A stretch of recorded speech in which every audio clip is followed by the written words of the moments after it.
Que tipo de espírito você é? Que tipo de espírito são as pessoas que te cercam?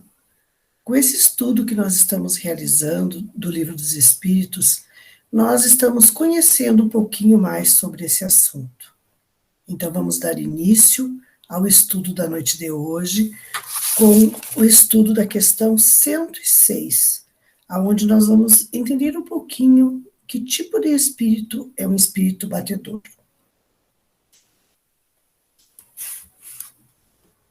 Então, na questão 106, é a sexta classe, espíritos batedores e perturbadores. Então, o que são os espíritos batedores e perturbadores? São espíritos que fazem parte da terceira ordem, e são aqueles acontecimentos que nós ouvimos sobre a casa mal-assombrada, sobre o sobrenatural, objetos que se movem, que pegam fogo, que são esses espíritos que promovem esses fenômenos, né? E para isso, eles precisam de um médium de efeito físico, que doam os fluidos para que eles possam fazer esses movimentos, esses barulhos, esses objetos se moverem. Não são espíritos maléficos, ao contrário, até muitos auxiliam os espíritos benfeitores a realizar trabalhos. Outros fazem por diversão, são espíritos zombeteiros que gostam de assustar e fazem por brincadeira. Hoje em dia, é um pouco mais raro esses fenômenos, né? Até porque é mais raro também os médiuns de efeitos físicos. E antigamente, na época mais remota, esses espíritos utilizavam esses fenômenos para chamar atenção, para nos dizer: ei, eu existo, sou filho de Deus, estou aqui, vamos trabalhar juntos, né? Hoje, através do estudo, do conhecimento, já não existe mais essa necessidade. A gente já sabe da existência deles, a gente já utiliza o trabalho deles, já trabalhamos juntos. Então, a doutrina, o estudo da doutrina, nos esclarece e nos ensina que são irmãos como nós, são espíritos como nós, que estão aí no universo para nos auxiliar. Então, esses seriam os espíritos batedores e perturbadores. Convido o colega Beto para comentar sobre a questão 107, que é a segunda ordem, bons espíritos. Então, espíritos bons, pertencentes à segunda ordem, suas características gerais: predominância do espírito sobre a matéria, desejo do bem, suas qualidades e sua capacidade de fazer o bem decorrem do grau que alcançaram. Uns têm a ciência, outros a sabedoria e a bondade. Os mais adiantados reúnem o saber às qualidades morais. Por ainda não estarem completamente desmaterializados, conservam, mais ou menos, conforme sua classe, os traços da existência corporal, seja na forma da linguagem, seja em seus costumes, nos quais se encontram, inclusive, algumas de suas manias. De outra forma, seriam espíritos perfeitos. Compreendem Deus e o infinito, e já desfrutam da felicidade dos bons. Sentem-se felizes com o bem que fazem e com o mal que impedem. O amor que os une é, para eles, a fonte de uma felicidade inefável, que não é alterada nem pela inveja, nem pelos remorsos, tampouco por quaisquer das paixões que atormentam os espíritos imperfeitos. Mas todos ainda têm de passar por provações até que atinjam a perfeição absoluta. Enquanto espíritos, suscitam bons pensamentos, desviam os homens do caminho do mal, protegem os que durante a vida tornam-se dignos disso e neutralizam a influência dos espíritos imperfeitos sobre aqueles que não se comprazem nelas. Quando encarnados, esses espíritos são bons e benévolos aos seus semelhantes. Não os movem o orgulho, nem o egoísmo, nem a ambição. Não sentem ódio, rancor, inveja ou ciúme, e fazem o bem pelo bem. A esta ordem pertencem espíritos designados nas crenças vulgares sob os nomes de gênios bons, gênios protetores, espírito do bem, nos tempos da superstição e ignorância, foram considerados divindades benfeitoras. Miramês nos auxilia ainda sobre os bons espíritos, dizendo: estes espíritos fazem parte de uma categoria que mais se preocupa com o bem, usando todas as suas forças e recursos para ajudar os outros. Alimentam a ternura para com seus companheiros e não esquecem de exercitar o perdão, ainda que encontrem, a princípio, dificuldades para praticá-la nas faltas cometidas contra si. Quando animam um corpo físico, compreendem o valor da fraternidade. Conforme seu grau evolutivo, o espírito bom conhece um pouco de ciência e entende de filosofia da vida imortal, abraçando a bondade como sendo a chave de sua libertação. Embora não consiga desprender definitivamente do seu objeto que ama, sente-se bem fazendo o bem e é consciente da necessidade de amar cada vez mais. E agora convidamos para a próxima questão, de número 108.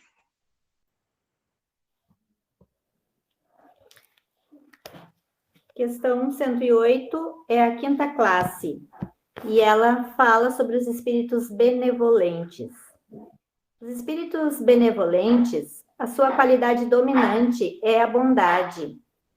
Eles se alegram em prestar serviços, em proteger, mas o seu saber ainda é limitado. O progresso destes espíritos benevolentes é mais efetivo no sentido moral do que no sentido intelectual.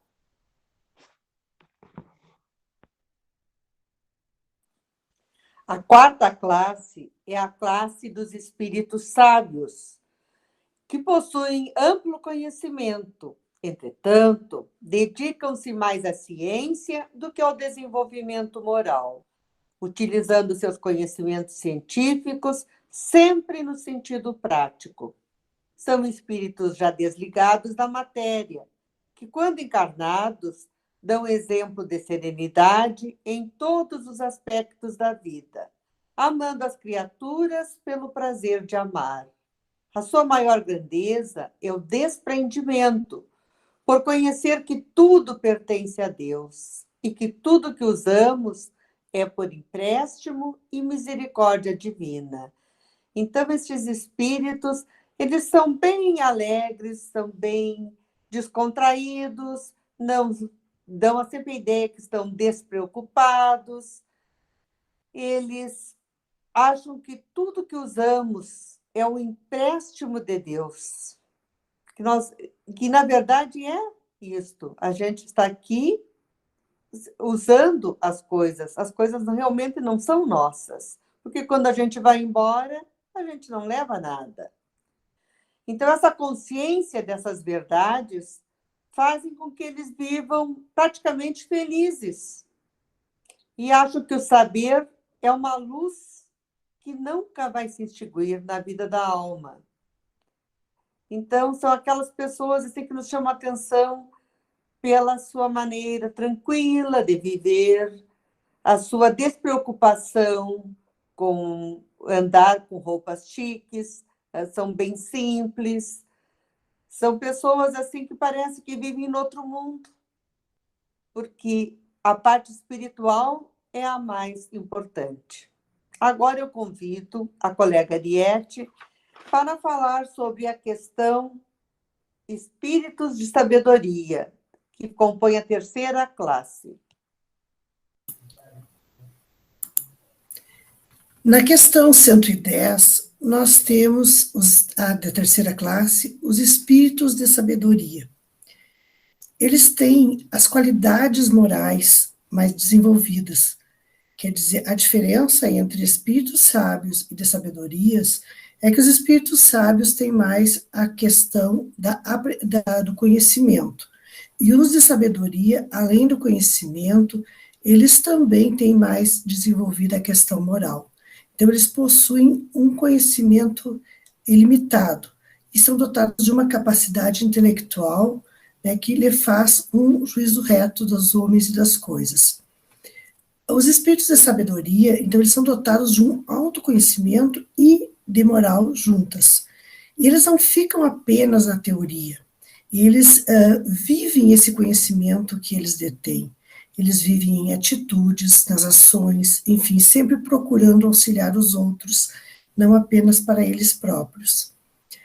O espírito, ele vai ascendendo em direção à luz, e a sua filosofia desse espírito é o trabalho, aquele que nunca esquece a honestidade, o amor e a caridade. Então, o espírito de sabedoria, ele vive para o trabalho da caridade, ele vive para o trabalho do amor em relação aos seus irmãos. O espírito de sabedoria, ele já não tem as ligações com o mundo físico. Ele tem coisas que ele já conseguiu, né, se livrar. Então, ele já se livrou das paixões inferiores, coisas que nós normalmente damos valor. O espírito de sabedoria não dá valor a isso. Ele alimenta uma força poderosa no coração, que é o amor. Ele sente fraternidade por todos, ele trata todos iguais, não distingue ninguém, como se a vida fosse uma chuva de bênçãos para todos e da mesma forma. Além do desenvolvimento moral que eles têm uma capacidade intelectual muito grande, e eles desejam que os homens também avancem nesse conhecimento. E eles empenham-se muito para que esse conhecimento, então, seja usado em serviço da caridade, em serviço do amor, em serviço do bem comum, para o crescimento da humanidade. Eles visitam a Terra inspirando nos homens a sabedoria, o saber, e também a questão moral, então estimulando no homem o crescimento do homem integral, do homem culto, do homem conhecedor das verdades e do homem que tem uma moral mais elevada. As reencarnações desses espíritos, elas são muito raras, mas elas têm aumentando, né, com relação a essa transição que o planeta Terra está passando. Então, mais espíritos de sabedoria têm reencarnado, né, como atores, não, como instrumentos de Deus para trazer para a humanidade, então, descobertas, né, de grandes de vacinas, descobertas, enfim, descobertas de grandes, de coisas de grande monta que vão ajudar a humanidade a evoluir. O espírito de sabedoria, ele é um espírito feliz por conhecer e viver em plena harmonia espiritual. Ele já encontrou a paz, porque ele procurou essa paz dentro de si, e é lá dentro dele que ele descobriu essa paz. E ele também trabalha no amor e trabalha na caridade. Isso até a gente sente aos pouquinhos, né, quando a gente consegue desenvolver um trabalho dentro do amor, da caridade, que a gente vê que auxilia os outros. A gente encontra aquela pequena felicidade, mas a gente consegue já ter uma noção do que esses espíritos têm. Eles já têm essa felicidade maior, porque eles têm uma moral mais desenvolvida, e essa moral faz com que eles trabalhem pelo bem comum, pelo bem do outro. Para atrair a atenção desses espíritos, nós precisamos manifestar virtudes compatíveis com as virtudes que eles têm, e com o nível de vivência e experiência espiritual que eles já têm. Então, nós precisamos questionar a nossa postura, a nossa maneira de ser, a nossa maneira de agir, né, para que eles possam, né, serem receptivos ao nosso pensamento e assim virem nos auxiliar. Então, não adianta nós querermos, desejarmos, encontrarmos espíritos de sabedoria, se nós não manifestamos a vontade no bem, a vontade do trabalho, enfim, a vontade de modificação do nosso ser. Então, possamos, né, ser um pouquinho mais elevados para atrairmos esses espíritos. Eu convido a Vilma para falar dos espíritos superiores. Segunda classe, então, espíritos superiores, questão 111. Então, Allan Kardec inicia esse texto da seguinte maneira: esses em si reúnem a ciência, a sabedoria e a bondade. Da linguagem que empregam se exala sempre a benevolência. É uma linguagem invariavelmente digna, elevada e muitas vezes sublime. Então, por início do texto, nós já percebemos que é muito difícil encontrarmos esses espíritos encarnados aqui no nosso planeta, já que a Terra é um planeta de provas e expiações e nós estamos aqui ainda bastante imperfeitos. Então, temos, inclusive, dificuldade de compreendermos esses espíritos, que, quando encarnam aqui na Terra, vêm em missão para nos auxiliar, para nos ajudar, para nos mostrar que através, que mesmo tendo as adversidades, mesmo tendo as dificuldades, mesmo tendo as catástrofes, é possível nos elevarmos, é possível fazermos o bem, é possível entendermos, compreendermos e principalmente amar. Então, são espíritos que, quando vêm encarnar na Terra, vêm para nos deixar mais um legado, que é o caso do Chico Xavier e tantos outros que encarnaram na Terra em missão para mostrar o bem, a prática do bem, a prática do amor. Então, esses são os espíritos superiores, espíritos esse para os quais nós encaminhamos, né, ao longo da nossa jornada, a fim de um dia chegar a ser um espírito superior, com a bênção de Deus.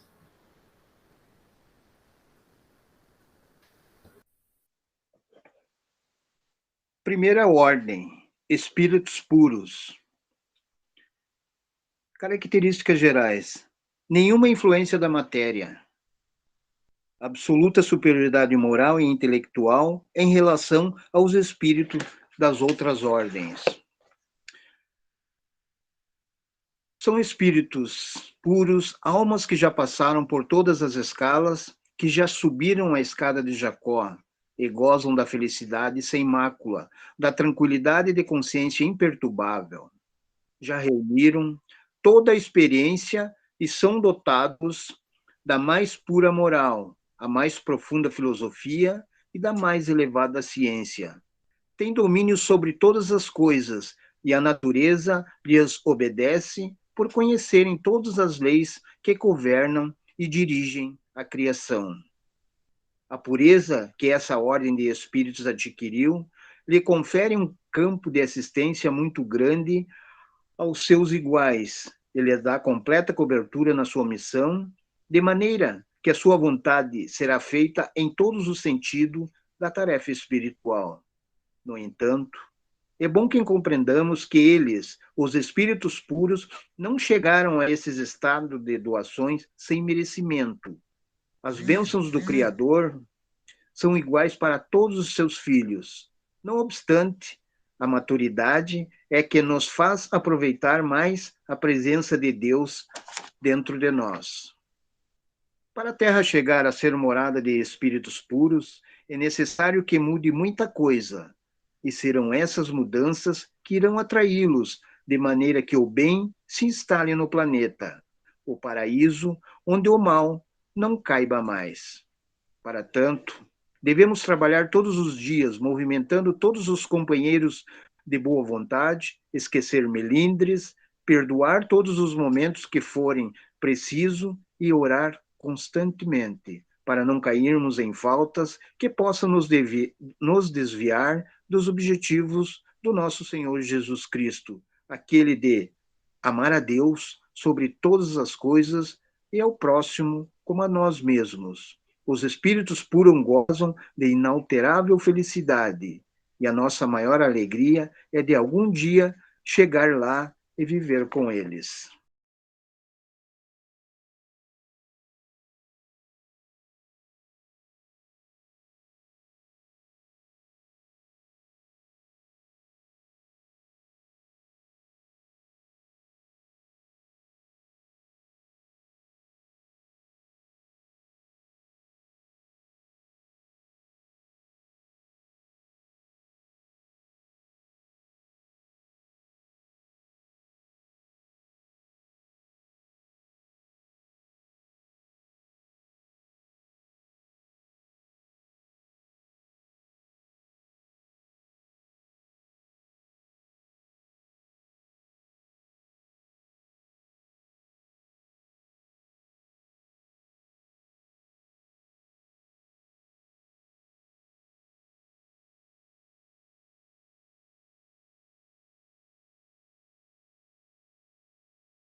Os espíritos puros, como o colega já descreveu, muitas das características desta classe, são aqueles espíritos que já percorreram todos os degraus da escala e já se despojaram das impurezas da matéria.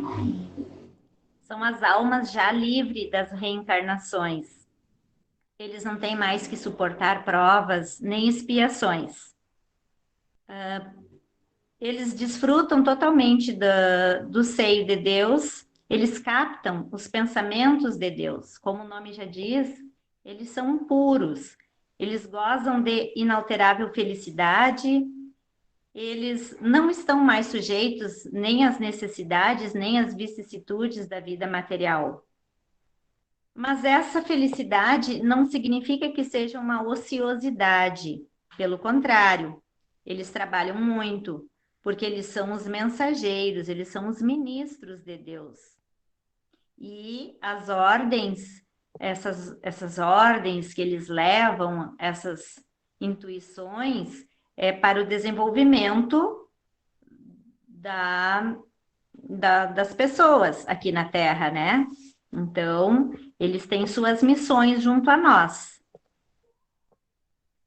Assistir os homens em suas aflições, levá-los ao bem ou à expiação das faltas que os mantém distanciados da felicidade suprema, é para eles uma doce ocupação, assim diz Allan Kardec. São os espíritos designados como a gente conhece, chamados de anjos, arcanjos, serafins. Então, esses espíritos puros, o amor nos corações deles é sublime e chega a ser desconhecido na Terra. É um amor universal, cheio de justiça e de bondade, que nós ainda desconhecemos a imensidão dessa pureza. Qualquer pessoa pode ter assistência desses agentes de Deus, que são os espíritos puros.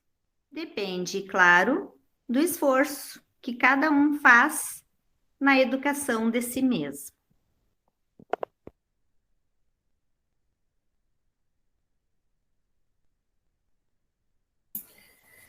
Então, nós convidamos a Miriam para trazer uma mensagem de encerramento desse nosso. Por conhecerem todas as leis que governam e dirigem a criação. A pureza que essa ordem de espíritos adquiriu lhe confere um campo de assistência muito grande aos seus iguais. Ele dá completa cobertura na sua missão, de maneira que a sua vontade será feita em todos os sentidos da tarefa espiritual.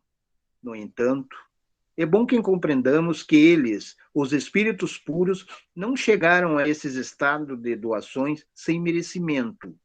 As bênçãos do Criador são iguais para todos os seus filhos. Não obstante, a maturidade é que nos faz aproveitar mais a presença de Deus dentro de nós.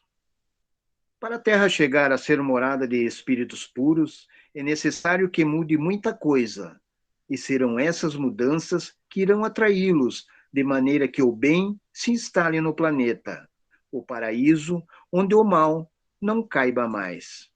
Para tanto, devemos trabalhar todos os dias, movimentando todos os companheiros de boa vontade, esquecer melindres, perdoar todos os momentos que forem preciso e orar constantemente, para não cairmos em faltas que possam nos desviar dos objetivos do nosso Senhor Jesus Cristo, aquele de amar a Deus sobre todas as coisas e ao próximo como a nós mesmos. Os espíritos puros gozam de inalterável felicidade, e a nossa maior alegria é de algum dia chegar lá e viver com eles.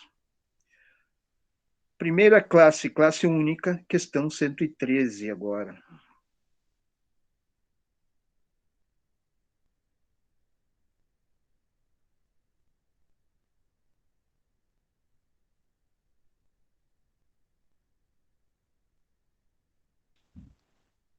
A classe dos espíritos puros, como o colega já descreveu, muitas das características desta classe, são aqueles espíritos que já percorreram todos os degraus da escala e já se despojaram das impurezas da matéria.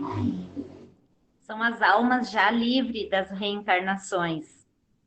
Eles não têm mais que suportar provas nem expiações. Eles desfrutam totalmente do seio de Deus, eles captam os pensamentos de Deus. Como o nome já diz, eles são puros, eles gozam de inalterável felicidade, eles não estão mais sujeitos nem às necessidades, nem às vicissitudes da vida material. Mas essa felicidade não significa que seja uma ociosidade. Pelo contrário, eles trabalham muito, porque eles são os mensageiros, eles são os ministros de Deus. E as ordens, essas ordens que eles levam, essas intuições, para o desenvolvimento das pessoas aqui na Terra, né? Então, eles têm suas missões junto a nós. Assistir os homens em suas aflições, levá-los ao bem ou à expiação das faltas que os mantém distanciados da felicidade suprema, é para eles uma doce ocupação, assim diz Allan Kardec. São os espíritos designados como a gente conhece, chamados de anjos, arcanjos, serafins. Então, esses espíritos puros, o amor nos corações deles é sublime e chega a ser desconhecido na Terra. É um amor universal, cheio de justiça e de bondade, que nós ainda desconhecemos a imensidão dessa pureza. Qualquer pessoa pode ter assistência desses agentes de Deus, que são os espíritos puros. Depende, claro, do esforço que cada um faz na educação de si mesmo.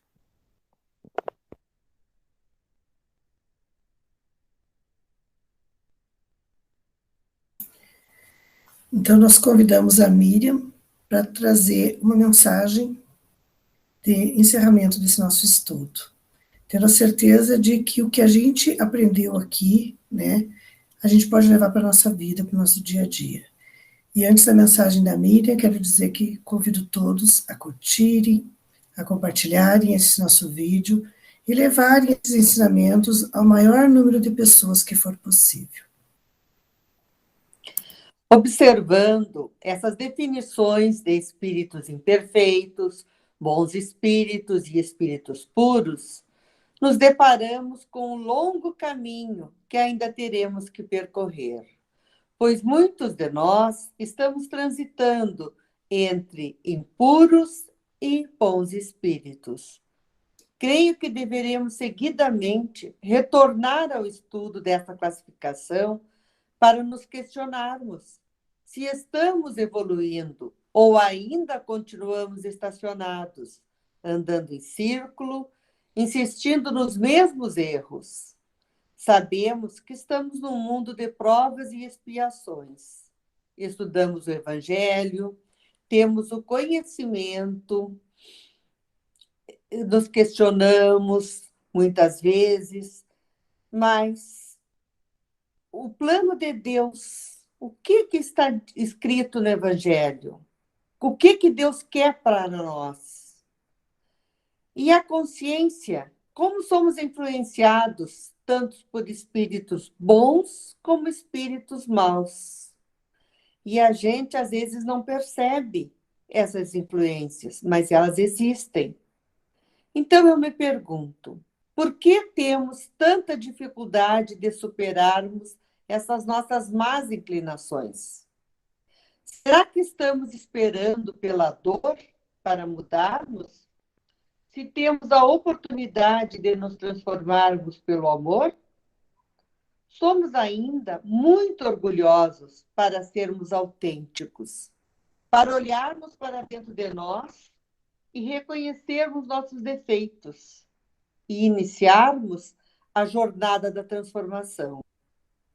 Se consideramos difícil fazer um exame de nossa consciência, quem sabe poderíamos prestar atenção nas pessoas que admiramos.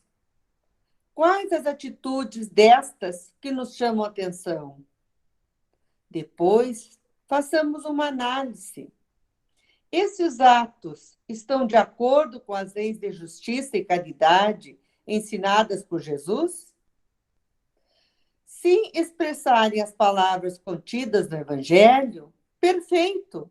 Porém, se forem contrárias, então teremos um ponto de partida para a nossa reforma íntima, pois não poderemos nos transformarmos se não soubermos o que temos que corrigir na nossa jornada.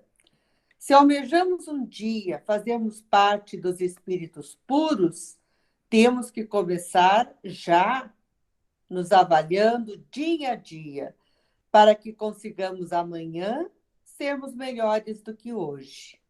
E assim, na sequência dos dias, conseguirmos subir degrau a degrau a escada da evolução, não desperdiçando a atual encarnação, pois temos o conhecimento de que a fila é muito grande de espíritos que desejam retornar à Terra para se redimir de suas faltas. Então, irmãos, vamos aproveitar bem esta nossa época, essa nossa vida, o hoje, o agora, para termos um amanhã muito melhor.